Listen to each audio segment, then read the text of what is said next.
Halo, selamat datang di episode 1 di Ruang Bertumbuh. Nama aku Christine Karisma Firdaus, biasa dipanggil Christine. Untuk di episode kali ini aku mau sharing tentang diri aku, tentang cerita aku, apa aja yang udah aku laluin, dan aku lagi di fase apa. Untuk sekarang ya, kebetulan aku di fase yang masih in gray space. Aku masih gak tahu fase aku ini udah fase settle, masih struggle, atau bahkan di in between di keduanya gitu. Aku kebetulan tumbuh di keluarga yang bisa dibilang sangat strict dan keras. Jadi apa ya, itu agak membuat aku struggle untuk mengendalikan emosi aku. Kenapa aku bilang aku masih ada di fase yang abu-abu, aku masih nggak tahu aku di fase apa sekarang, karena banyak banget hal-hal yang perlu aku pertimbangkan dan perlu aku tanyain lagi ke diri aku, apakah memang ini yang aku mau, apakah ini yang emang pantas untuk aku gitu. Dari pengalaman aku, selama aku 24 tahun hidup, banyak banget huru-hara yang udah terjadi dari aku kecil sampai sekarang, dan itu agak membuat aku, apa ya, lebih aware untuk diri aku sendiri. Aku bisa mempertimbangkan segala hal sebelum aku memutuskan sesuatu. Dari itu karir aku, finansial aku, romance, pertemanan, dan juga hal-hal yang lainnya lah. Yang bikin aku bisa survive sampai sekarang dengan semua huru-hara yang terlewati, itu adalah lingkungan aku yang lumayan sportif. Aku bertemu sama banyak orang yang aneh-aneh, banyak orang yang unik-unik, terus aku selalu menghargai apapun yang mereka kasih untuk aku secara materi, secara non materi, yang membuat aku bertumbuh. Aku berterima kasih sama diri aku karena masih mau untuk melanjutkan hidup. Jadi sedikit cerita dari masa lalu aku. Tahun 2015 ini selalu aku ceritain dimanapun. Tahun 2015 aku mendapat pengalaman yang sangat buruk. Aku bisa bilang itu sebagai nightmares yang selalu menghantui lah ya bahasanya. Haunted me all along. Aku adalah seorang penyintas. Aku sexual harassment survivor. Tahun 2015 aku mendapatkan perlakuan yang tidak enak. Terus selama 9 tahun itu aku struggle untuk apakah aku harus melanjutkan hidup atau enggak? Apakah aku pantas untuk tetap hidup atau enggak? Apakah aku pantas untuk berada di sekeliling aku atau enggak? Apakah aku pantas mendapatkan keluarga yang baik atau enggak, dan lain-lainnya gitu. Aku struggle dengan semua yang terjadi karena si 2015 ini, aku jadinya mempertanyakan apakah memang takdir itu dituliskan seperti ini? Apakah memang Tuhan sejahat ini sama aku? Apakah memang aku hidup sendirian? Apakah memang aku diturunkan ke bumi, dilahirkan ke bumi itu untuk suffer, untuk struggle, untuk sedih-sedih? Aku ada trauma namanya kompleks PTSD, dan itu masih struggle sampai sekarang. Terus aku sekarang rajin untuk ke psikiater. Aku sebenarnya tipe orang yang sangat terbuka sama keadaan aku, ke siapapun itu. Terutama sama orang-orang yang terdekat aku, orang-orang yang mungkin kenal, mungkin dekat. Terus dulu sebelum semua huru-hara yang terjadi, orang bilang aku adalah happy virus. Semua aku jadiin bercanda, tapi nggak ofensif. Terus semua hal itu menjadi hiburan untuk aku, sampai akhirnya Tuhan menakdirkan aku untuk kejadian seperti itu, yang jadinya aku merasa aku nggak layak untuk hidup. Aku melakukan banyak banget kesalahan untuk diri aku. Aku selalu menyalahkan diri aku. Sampai sekarang pun masih. Aku banyak banget menyakiti diri aku terus-terusan karena aku tidak menerima hal itu. Tapi kenapa masih bisa survive, kenapa aku masih mau melanjutkan hidup, itu karena orang-orang sekitar aku. Aku nggak mau kalau misalnya aku udah dapet nih si traumanya, terus aku udah dapet sakit hatinya, hidup aku udah hancur, lebur dan segala macam, dan aku menyia-nyiakan, waktu yang tersisa gitu. Aku pengen sebelum aku benar-benar pergi tuh aku useful, aku berguna untuk sekitar aku, apa yang mereka kasih mau aku balikin lagi ke mereka gitu. Sayangnya, Christine ini tipe orang yang sangat pendendam dan juga selalu marah-marah. Mungkin orang-orang yang terdekat aku udah tahu emosi apa Christine tiap ngomong. Karena ya itu, karena aku terlalu banyak memendam hal-hal yang sebenarnya itu tuh nggak apa-apa untuk dirilis. Itu tuh nggak apa-apa loh kamu nangis. Itu tuh nggak apa-apa loh kamu mau mencak-mencak, kamu mau teriak-teriak. Itu tuh nggak apa-apa. Tapi karena aku merasa hal itu tuh hal yang sepele, buat apa juga orang tahu gitu. Buat apa juga aku merilis hal itu. Jadinya terlalu menumpuk yang akhirnya jadi overwhelmed dan meledak kapanpun dimanapun gitu. Eh Orang-orang kan growing up dengan caranya masing-masing. Dan cara aku untuk tetap bertumbuh itu pertama karena aku ingin balas dendam. Itu itu adalah hal toksik paling toksik yang pernah aku lakukan. Aku selalu menekankan pada diri aku kalau balas dendamnya belum tersampaikan, belum terrealisasi, lo nggak bisa mati dulu gitu. Tapi karena pemikiran itulah akhirnya aku berpikir ulang, apakah itu hal yang memang pantas? Apakah hal itu worth untuk dilakukan? Apakah aku mendapatkan benefit yang emang sesuai dengan apa yang udah aku laluin? Jadinya aku sekarang mulai menerima sedikit-sedikit, menerima apapun yang terjadi, menerima apa yang sudah ditakdirkan, dan akhirnya udah mulai bisa untuk memaafkan sedikit-sedikit walaupun sebenarnya masih ada rasa tidak ikhlas karena itu bukan hal yang sepele gitu.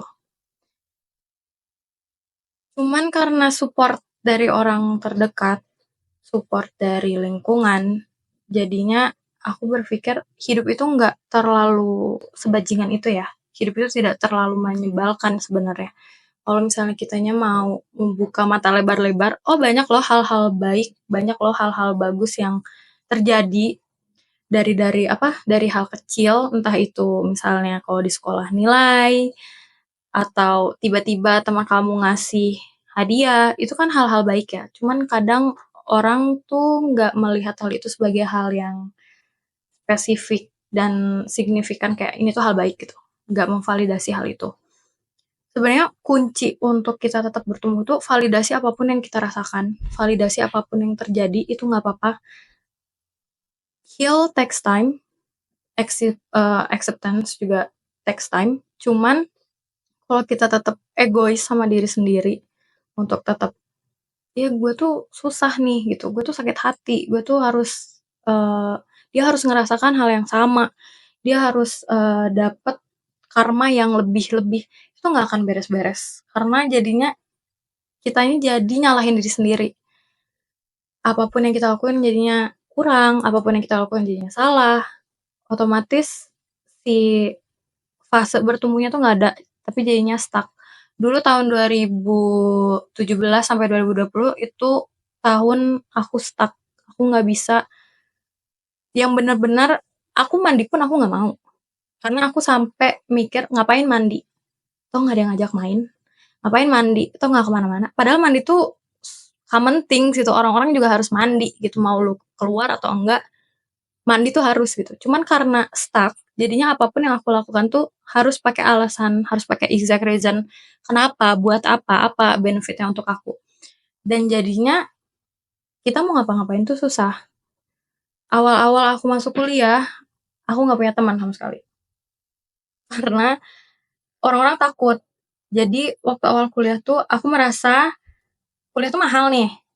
Cara aku biar si uang yang aku masukin ke kampus itu tidak sia-sia, jadinya aku harus putar otak gimana caranya biar ilmu itu tuh stuck di otak aku gitu.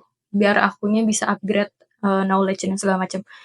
Akhirnya aku selalu nanya, selalu apa ya, berdiskusi sama dosen. Cuman orang-orang mikirnya hal itu tuh menakutkan dan kaku, terlalu formal dan segala macam. Akhirnya aku baru dapet temen semester 3, dapet teman semester 3. Dari situlah aku mulai berpikir, mungkin inilah fase bertumbuh aku. Aku akhirnya mau untuk ngobrol sama orang, aku akhirnya mau terbuka, akhirnya aku mau explore lebih dalam lagi apa yang terjadi dalam hidup aku, apa yang harus aku siapkan dan segala macam. Sampai sekarang sebenarnya aku masih dikejar-kejar dengan nightmare, dengan trauma, dan itu hal yang sulit untuk berbicara di sini pun sebenarnya agak sulit karena apa ya, terlalu overwhelming lah untuk menceritakan sedetail itu. Cuman yang namanya balik lagi namanya bertumbuh itu caranya beda-beda. Dan untuk tahu fase kita gimana caranya untuk bertumbuh itu dimulai dari diri sendiri. Apa yang kita rasakan itu divalidasi, apa yang kita alami itu divalidasi dulu. Mau nantinya ke depannya kamu mau nerima atau enggak, itu gak apa-apa gitu. Aku pernah sempet ditanya sama psikiater aku, jika pada saat 2015 itu pelaku kekerasan seksual datang ke aku minta maaf, apakah aku akan memaafkan? Dokternya belum beres ngomong, tapi aku udah nolak duluan dengan bilang, "Enggak, ngapain aku harus maafin? Dia udah berbuat jahat sama aku, dia udah ngancurin hidup aku, untuk apa aku memaafkan?" Sampai akhirnya dokter aku nanya, "Sebenarnya memaafkan dalam pikiran kamu itu seperti apa? Memaafkan dalam, akal sadar dan tidak sadar kamu itu seperti apa? Kenapa kamu menolak?" Aku bilang lah, "Kalau aku memaafkan berarti aku menerima, sedangkan aku tidak menerima sama sekali," aku bilang gitu. Terus dokter aku bilang lagi, "Berarti kalau misalnya saya bilang memaafkan adalah memperbaiki, itu juga bisa dong," dia bilang gitu. Dan aku bilang itu beda konteks. Kalau memaafkan menerima itu mungkin ada konteksnya. Dan ternyata itu tuh jawaban yang salah. Karena di otak aku memaafkan berarti aku harus menerima semuanya, aku harus mengikhlaskan semuanya, dan ya udah gitu. Sedangkan dokter aku bilang memaafkan tuh bisa juga memperbaiki. Di saat kamu udah mulai memaafkan, kamu bisa memperbaiki untuk kedepannya, untuk diri kamu kedepannya apa yang kamu rasakan itu bisa jadi self aware buat kamu udah nggak dendam lagi, dan kamu udah bisa memikirkan hal penting lainnya itu. Dan aku menolak jawaban itu. Dan sampai sekarang aku nggak bisa untuk menjawab pertanyaan itu, apakah aku mau memaafkan atau enggak. Dan memaafkan tuh menyeramkan apa sampai aku menolak. Cuman ya itu, ternyata memang semua tuh butuh waktu. Untuk bertumbuh tuh enggak yang kamu dari kecil bisa merangkak, terus bisa jalan, bisa lari, itu tuh enggak dalam satu waktu. Tapi butuh effort, kamu butuh persiapan, kamu butuh dukungan dan segala macam. Kalau misalnya emang nggak ada yang dukung banget ya kenapa kamu nggak mulai untuk dukung diri sendiri? Kalau misalnya emang kamu nggak punya siapa-siapa, kenapa kamu nggak meluk diri sendiri? Itu hal-hal yang sebenarnya sepele dan bahkan orang-orang mikir itu hal yang nggak penting, tapi ternyata itu sepenting itu. Karena 2 tangan yang kita punya, itu tuh bisa jadi, apa ya, langkah awal untuk, apa, nggak cuman meraih tapi juga merangkul. Kalau misalnya emang nggak ada orang, ya kenapa nggak kamu rangkul diri sendiri gitu. Kamu nggak bisa terus-terusan, mengandalkan orang dengan, "Oh iya karena aku trauma aku harus bergantung sama pacar aku. Oh iya karena aku trauma aku harus bergantung sama teman-teman aku." Itu tuh nggak bisa. Semua punya kepentingannya masing-masing, semua punya, jalannya masing-masing, dan kalau misalnya kita ngikutin, mending kalau cocok. Kalau nggak cocok, kamu juga yang repot gitu. Itu yang aku pelajarin dari apa yang aku alamin selama ini. Fase bertumbuh aku, sekarang aku mulai, ya gak apa-apa sendiri pun, ya gak apa-apa aku gak punya teman pun, aku bersyukur kalau punya teman pun, aku bersyukur kalau ada yang suportif, yang penting, yang aku pegang sendiri itu adalah diri aku sendiri gitu. Aku berjuang untuk clean, sekarang aku udah 1 bulan clean untungnya, syukurlah. Dulu setiap aku merasa down, setiap aku merasa ada hal yang gak cocok sama diri aku menyalahkan diri aku habis-habisan dan aku menyakiti diri aku dengan segala cara. Karena kemarin tuh September tuh Suicide Prevention Month, itu banyak banget teman-teman aku yang mengucapkan untuk berterima kasih terima kasih untuk survive dan segala macam. Agak overwhelming tapi aku bersyukur aku untuk clean dari attempt suicide dan juga self harm itu gak gampang karena sakit yang aku rasain tuh gak divalidasi dan orang-orang pun tidak mengerti untuk hal itu, jadinya apa yang aku rasakan aku pikir untuk dihilangkan aja mungkin ya, karena gak penting juga. Sampai akhirnya kalau aku kayak gini terus, aku berpikir mungkin ini gak akan ada jalan keluarnya. Akhirnya aku coba untuk meminimalisir hal itu. Kalau misalnya aku emang lagi kesel, aku mau menyalahkan diri aku coba distract otak aku untuk enggak kok, ini enggak salah kamu, ini bukan kehendak kamu, jadi semuanya di luar kontrol kamu, itu nggak apa-apa. Mau nangis, nangis aja, mau teriak-teriak aja. Cuma karena, apa ya, otak orang-orang yang mempunyai mental illness tuh agak berbeda desainnya, jadi aku berpikir kalau hal itu tuh nggak bisa terus-terusan aku pikirin kayak gitu. Akhirnya aku tetap butuh orang, tapi aku juga nggak bisa yang mengandalkan 100%, karena mau gimana pun draining ya untuk jadi caregiver. Harus terus-terusan mengasihi, harus terus-terusan mengurus kayak gitu tuh capek gitu. Jadi mending coba untuk mengandalkan diri sendiri apapun itu. Aku coba untuk membantu diri aku juga coba untuk mengandalkan diri aku selebihnya gitu. Itu cara aku untuk bertumbuh, aku lebih memprioritaskan diri aku dulu. Empati itu memang diperlukan, simpati untuk orang lain itu diperlukan, tapi prioritas terpenting kamu itu diri kamu sendiri. Kalau nggak kayak gitu nggak akan bisa bertumbuh, kalau kayak gitu nggak akan bisa mengupgrade diri kamu sendiri gitu. Mungkin agak ngalir ngidul juga ya obrolannya karena aku bingung untuk menjelaskannya. Cuman yang pengen aku sampaikan adalah validasi diri kamu. Mau apapun itu, mau kekurangan kamu, mau kelebihan kamu. Di saat kamu udah mencoba untuk memvalidasi hal itu, kamu udah mengaminkan bahwa aku bisa sendiri, aku mandiri dan segala macam, hal-hal buruk itu tidak akan termanifesting.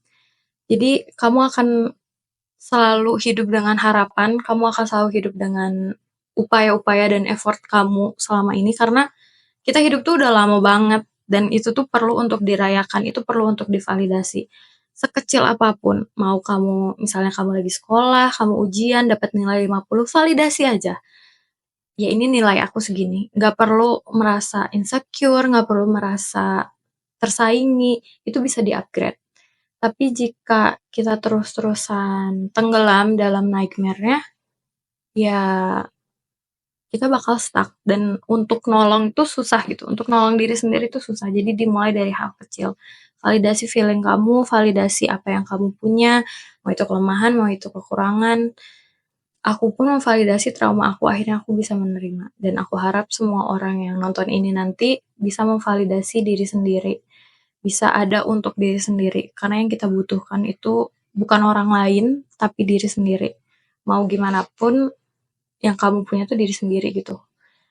Jadi ya apapun yang lagi dirasakan, apapun yang lagi dialami, aku harap semua mendapat hal baik dalam hidupnya. Semoga apa yang kamu rasakan, sakit hati kamu, trauma kamu, itu terbayarkan dengan hal-hal baik yang datang ke kamu gitu. Dan kalau misalnya ada yang mengalami hal yang sama kayak aku, menyakiti diri, ada merasa sakit mentalnya, tolong banget untuk seek help.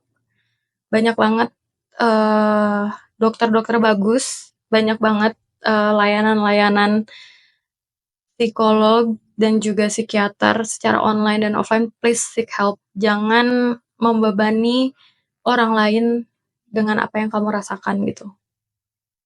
Jadi kalau misalnya kamu trying to attempt suicide, trying to planning to end your life, ada beberapa kontak yang bisa dihubungi. Apapun yang kamu alamin, tolong tetap hidup, tolong tetap survive, karena udah sejauh ini jangan sampai jalannya terputus gitu aja. Masih banyak hal-hal baik yang akan menghampiri. Aku nggak akan bilang kamu tuh disayangin sama orang banyak, kamu tuh harus mikirin orang tamu, enggak, aku nggak akan bilang kayak gitu, tapi when you end your life, eee, aku menyayangkan hal-hal baik itu nggak akan datang ke kamu gitu. Jadi aku harap kalau memang hidup itu terasa berat atau apa-apa, tolong validasikan feeling kamu, tolong kamu tuangkan itu dalam jurnal kamu, dalam tangisan kamu, dalam marah kamu, karena hal itu nggak apa-apa. And seek help please, seek help. Karena aku pun sebagai orang yang punya kompleks PTSD, kalau misalnya aku terus-terusan ngandelin orang tuh kasihan orangnya juga, karena mereka juga punya masalahnya masing-masing gitu. Nanti mungkin aku bakal kasih ke tim ya, kontak yang bisa dihubungin untuk suicide prevention. Jadi tolong tetap hidup. Masih banyak hal-hal baik yang udah tertulis, udah tersirat untuk kamu. Tolong tunggu hal baik itu selama apapun. Paling itu aja sih dari aku. Just validate your feelings so you can grow up better. Terima kasih. Oh, gitu ya.